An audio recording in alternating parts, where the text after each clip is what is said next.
What up, my people? I'm just gonna talk about Penuel Kaspitida.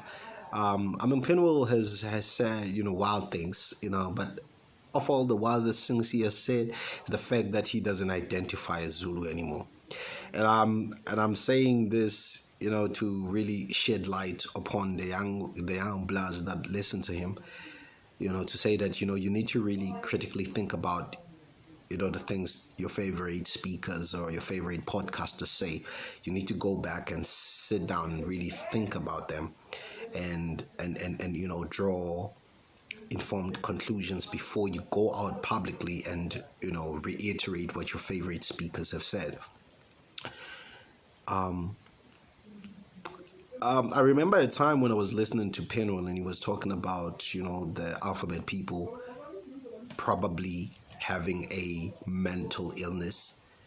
He was saying that he posed it as a question, though he didn't say it.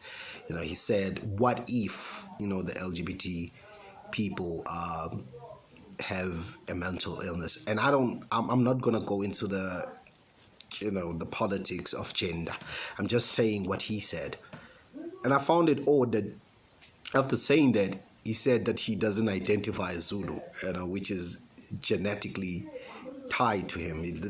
Being Zulu is just a genetic thing. He can't change it, and it's like being a certain gender and not believing that you are that gender, and that you were born in the wrong body type of thing. I think he's going through that, and just that, and I found it really crazy. And I sat there and I was like, what is this man saying? And I've been thinking about this for weeks, man, and hence I'm only doing this video right now, only now, because I feel like he was missing the point, and the fact that he's genetically tied to the Zulu nation is what made me want to talk about it, and show him that he might be going against his true nature of Zuluness. I don't have a problem with him identifying as a non-racialist.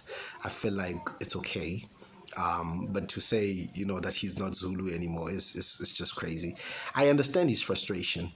Most of our people are not aware of what's going on, and they are not aware of how much we need each other to change our plight as African people.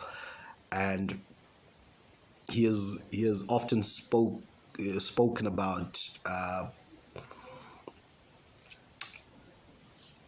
the privilege that he has had, of going to better schools, and being exposed to sort of a different culture growing up. And I think he overlooks just how important that aspect of his life was, and how key it was to who he is right now, and how he thinks, and how he's able to articulate himself so well, that a lot of people were not as privileged, and a lot of those people that were not privileged are actually African people. And I think he was forgetting that part. And I just wanted to share this with him to say, no, it's fine.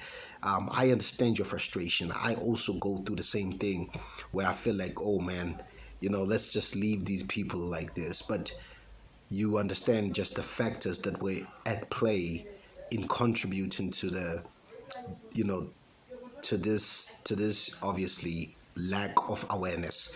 Our people were definitely defeated.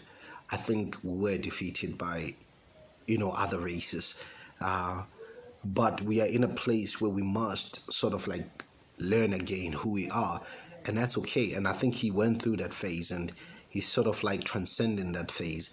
And so now he's looking for ways he can sort of like create wealth around himself. And so he he winds up saying these things. I wonder how other nationalities feel about him, disrespecting his own people, calling them dumb. I've never seen other nationalities outright on video call their own people small-brained just because they were disadvantaged.